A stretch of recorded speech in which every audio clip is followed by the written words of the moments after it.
Hello there. I am literally just back from my son's wedding. I've got the bubonic and I've spread it around the entire family, so I do apologise.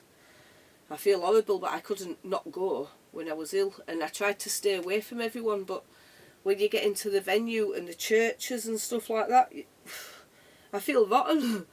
But anyway, I gave my son away, which was lovely, at the church, and he walked down the aisle with me and the dog, and the dog had the rings in his collar and his dicky bow on. It was lovely. And then the reception was lovely. We had a great time, and I got up and did my poem. And I even danced for the first time in 55 years. I have made a point of never ever dancing for nobody. And my son said, I've got a surprise for you, because at the register office the day before, the registrar called me up as Anthony's mum to sign the registrar, and and she said, you don't look old enough to be Anthony's mum. And I said, I'm not, he's adopted. And we all laughed, but Anthony went, oh, right, okay. So at the reception, he went up to the DJ and came back to me and said, I've got your favourite song coming on next, and it's just for you. And the next song that came on was the song that he knows I hate more than life itself, and the song was a song called Agadoo by Black Lace. I've never been able to stand that song, and because of punishment for calling him adopted the day before, he made me do the dance. So I had to dance to Agadoo. But it was all fun. So that's what happened. Wednesday night, the night before I set off back home, my nose was so blocked I could not sleep at all. So I got up, and it was 3 o'clock in the morning, and I thought, I'm just going to look at the photograph albums on the bookcase in the cabin. So I was staying in the cabin, and in the kitchen area there's a bookcase with all these old photograph albums on. And I don't know if my mum has done this on purpose, but I pulled out like the first one on the left and then went through them all to the right. And they seem to be in chronological order. So the first one that I pulled out was photographs of my grandparents when they were babies. So it started off with them being young, and then each photograph album worked its way through the years, and I started to get really emotional, because it's all the memories in it, the people that have come and gone from your life, and all the nostalgia and all the memories, and you're like, oh my gosh. And I started crying reading them. I'm like, you can forget that your grandparents were children as well. And when you look at the photographs that have all been kept like that, you see that each generation all look very similar when they were little. And it was actually really, really cute, and I can't explain. It's very, I don't know. It's almost like the past and the present were all together. But when you think, some of the photographs was of my great grandma, and then my grandma, my nana, then my mum, then me, then my children. So there's 5 generations. Now I've got a grandson as well, so that'd be 6, but he wasn't in these ones, because these were all taken when we used to get the actual photographs in print and put them in albums. So these days it's all digital. But that's 5 generations that I was looking at, and looking at us all growing up, and all the different fashions, and it was quite, I don't know what it was, but it just made me cry. And I thought, there's my nan when she was little, and there's my granddad when he was a boy, and when they were alive I only knew them as the age they were, which were older. And you can forget that we all started off in the same place, and we'll all end up in the same place. And when we think about life, we always think about the now, and maybe sometimes we think about the future, but do we always think about the generations to come? And do we often think about all the generations that have already gone? And when you think about it, we're all part of the same thing. their past and their present and the future all belong together, because we're all in the same lineage, we're all the same family, we all come from the same DNA and the same genes and everything. And it was quite just emotional in a way. It was weird because I was looking at people in a different light. And when I saw pictures of me when I was a little girl, and I was looking at pictures of like my granddad when he was a little boy, and I thought, we've got the same kind of structure, the bone structure in our faces, and the same eyes. And you start noticing all these things, and then you're like, we're actually all part of each other. And then you think, we're built on the past. Everything that we have was given to us by our ancestors. You know, all the infrastructure that we have in our country was built by our ancestors, because most of what we have now, this modern stuff, is built on an older world. And I know they call it Tartaria, where you've got these massive, I mean, the architecture back in the day and everything, and the skills that people had were absolutely amazing. And the history that we've got is all lies and everything, but we're all part of it. And we've forgotten the past. We don't often think about where we are right now. We just kind of survive, and we just get up and go through each day. And do we always think about stuff? And when you analyse everything, you think, one day we're the past, and our future generations won't know who we was. And then I thought, you know, when I'm writing this book and stuff, I want my future generations to have something they can remember me by. And books are perfect, because we've had books that have been around for hundreds of years, you know, some even longer, the ones that are preserved and stuff. But the words of the people who was around at the time, and they were very telling, weren't they? You know, like you look at the older generations where people were more, I think, more romantic back in the day, and they used to write some really beautiful works of art, you know, and beautiful poetry and everything, and they're still alive every time you read the book. And I want to leave something behind for my future, for the future generation that's coming, and the ones beyond that. And then I got choked up thinking about all these things, because my head, you know how I think now. And I'm thinking, my grandparents on both sides came from families of, I don't know about my grandparents, I know they had both. My nana had a big family, and my granddad, I think he had one sister. My mum there were 5 siblings, and my dad, there were 5 siblings. And out of those siblings, my mum had 3 children, my auntie 2. Then I've got 3 cousins to my uncle, and then my other uncle and my auntie Sue didn't have children. And then on my dad's side, I had 2 cousins who lived in Blackpool to one auntie, and a cousin to my uncle, and other ones that I'll never know. And you think that, so our family was getting bigger and bigger. And then this generation, me, I had 4 children, my sister had 5, my other sister had 2. And out of us all, we've got 3 grandchildren. And the chances of us having more isn't massive, because not all of our children want children or can have them. So how many will we end up with? So it's like our family reached its peak and my parents' generation, and then start to shrink with each other one.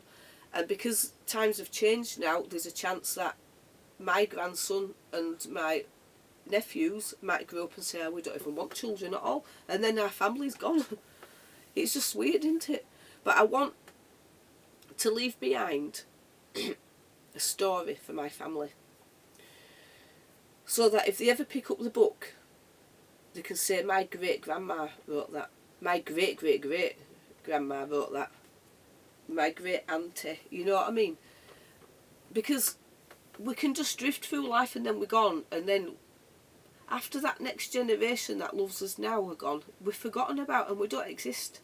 And when you walk around cemeteries, the old cemeteries where people don't visit anymore, all the people that loved those people when they was alive, they're gone as well.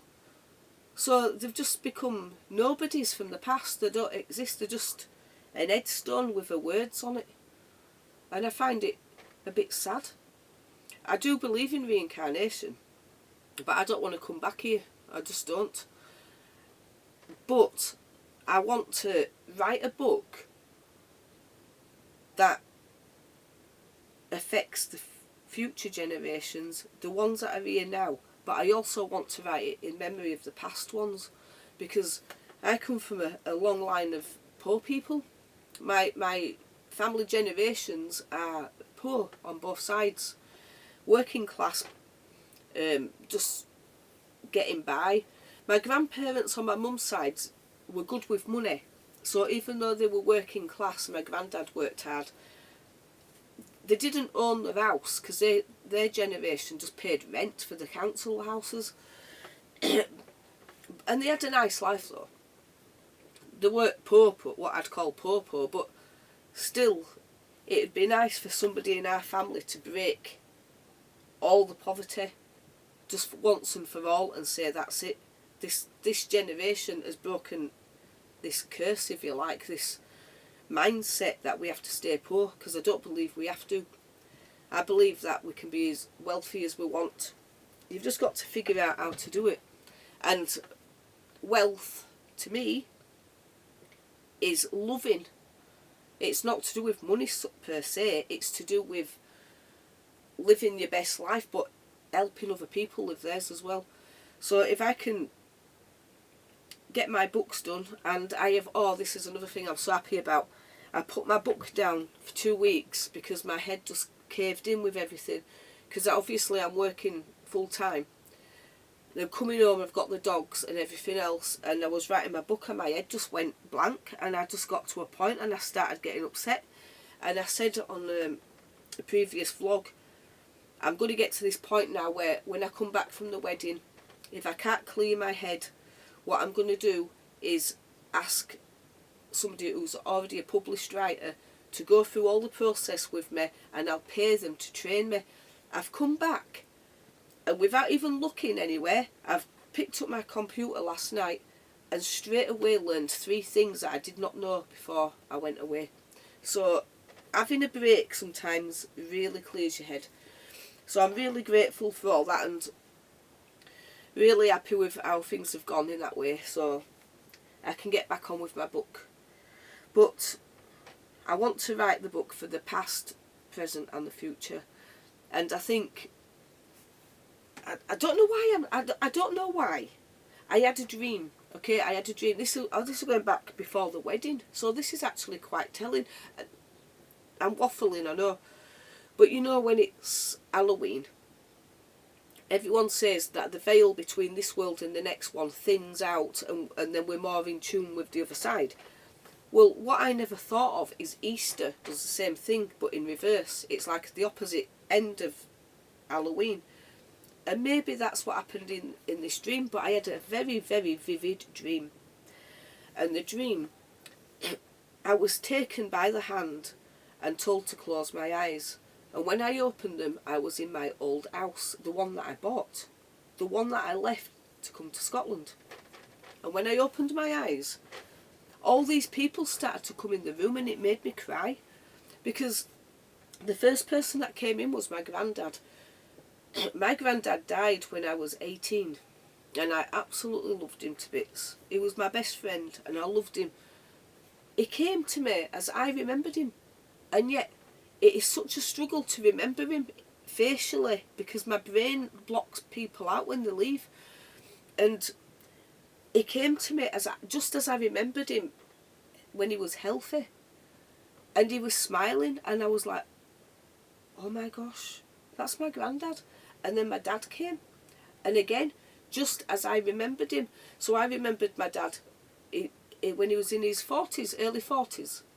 And then my friend came who died when she was 37, and it went on until I was stood in a room full of all my relatives and friends from the past. But it was so real.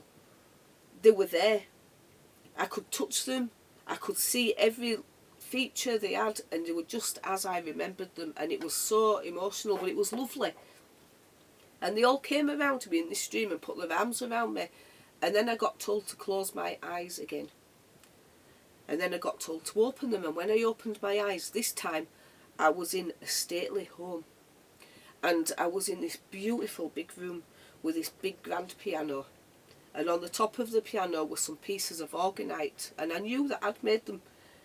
And then I turned around, and there's this big massive oak bookcase that's built into the wall, and it's full of books. And as I walk towards it, they all start coming out at me like this, and they've all got my name on the books, and I'm like, wow.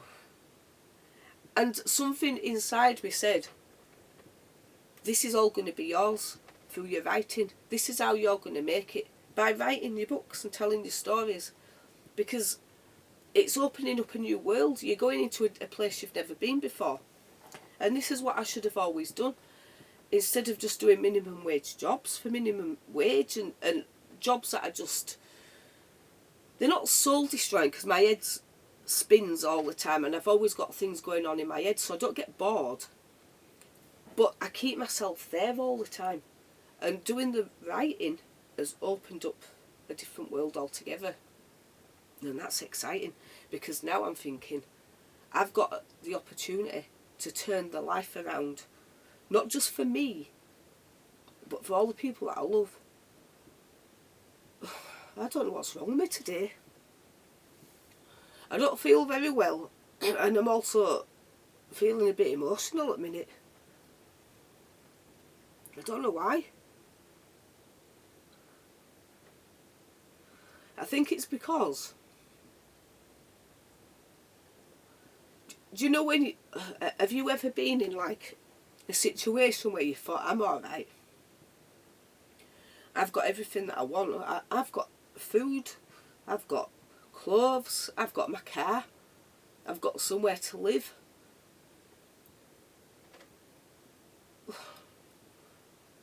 It's like, I am so lucky. And I'm so grateful for what I have. But I look around at other people and I think, I want you to have that as well. And the best way to get there is to do the sacrificing, which is to leave my family and to come here and to push myself to do the things that I should have done many years ago but didn't, and just do it.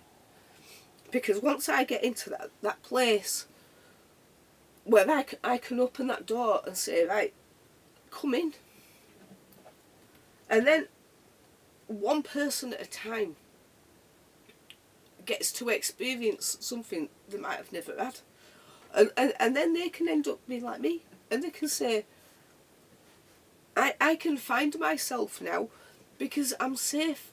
And you know, have you ever been like so overwhelmed with life, with relationships and jobs and debt and poor health and everything else, that you get to a point where you're like, I can't even think straight. I don't know who I am. I don't even know what I want anymore. I just need to get through today. I've been in that place so many times in my life. And honestly, to get to a place where you've got the luxury of writing a book or learning a musical instrument or learning how to do something that is beyond what you thought you was capable of, do you know what I mean?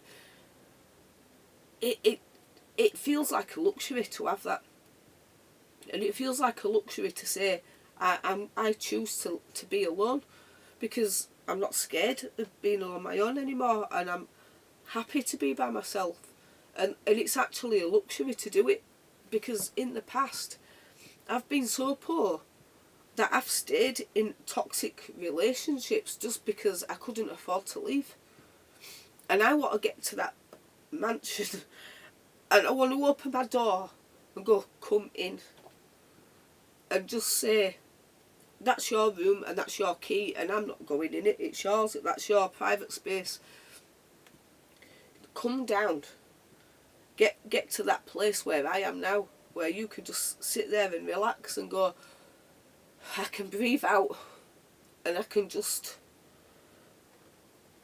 do whatever I want to do. And you know what? Inside every single one of us is something we never even knew we had. And I do believe that. And I don't believe that wheelchairs and mental illness and everything can stop you being who you really want to be, because I think they're just obstacles. But we can work around them and we can find in ourselves things we never even knew was there. But we just need to be in that place where you can just breathe and just say, this is my time. This is my time and I'm going to do this. And that is why I want to succeed so bad. It's not so much for me, because to me, I already have succeeded. I'm living where I want. That in itself is a luxury. I am doing a job that I enjoy, a luxury. I have food that I like to eat, that is a luxury. I have a car that I can afford to drive, and all the things that I have, I am so grateful. And other people would look at me maybe and go, but you've only got like a crappy car. I don't care about all this stuff. I've got something millions and millions of other people could only ever dream about. And I just want to help people, and I want to be in that place where when I'm gone, I've left behind something that matters. Not just this, oh, do you remember always depressed and sat there crying all the time, and oh, do you remember I want my memory to make people smile, and I want people to say that I mattered to someone and that what I did mattered. And I want to save people. I don't know why I'm emotional, but I am, because it just feels like it's something that I have to do now.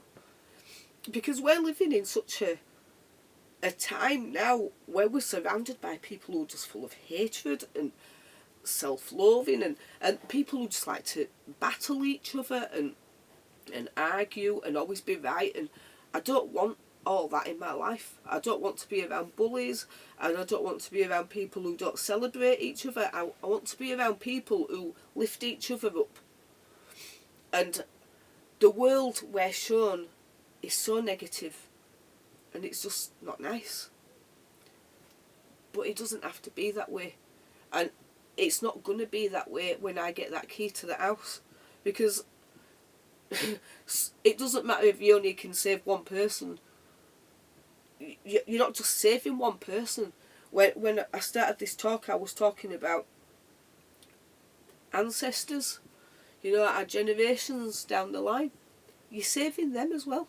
You're saving the past, because those people that used to work, like my family. I had a grandma, and I remember her telling me a story, and I think it was her mum she told me the story about, and she said all she did all day was scrub. She was a scrubber, and she'd be on her knees all day with her hands wet and calloused, and she was scrubbing floors, hard stone floors, and back in the day they didn't even have minimum wage, and they'd be living in a small house with a huge family.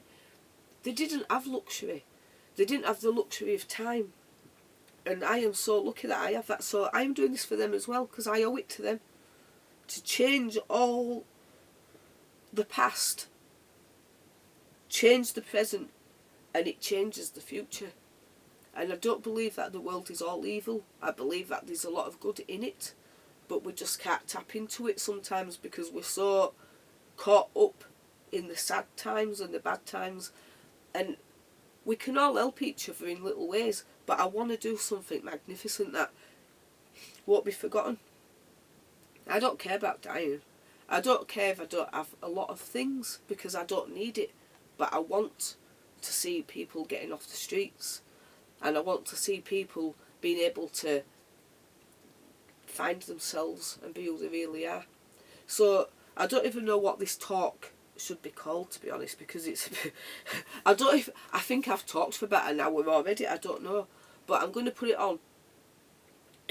I don't apologise for being emotional, by the way, and I sound emotional more so because my throat is bad and stuff. But I don't care about being emotional, because I think this being hard-faced society doesn't fit me. I don't belong in a place where it's pull yourself together and get over it. I am a nurturer, and if you want to cry, just get on with it. It doesn't matter. And I'm going to put this on now. I'm going to try and think of a title to do for it. But anyway, what is your view of this timeline that we live on? Our ancestors, us, and our future. Can we change the past even? It sounds crazy, doesn't it? Can we change the past to change the future? And how? And I'm going to go now and I'll put this on. I'm going to go and try and decongest my face. Alright, and I will see you later.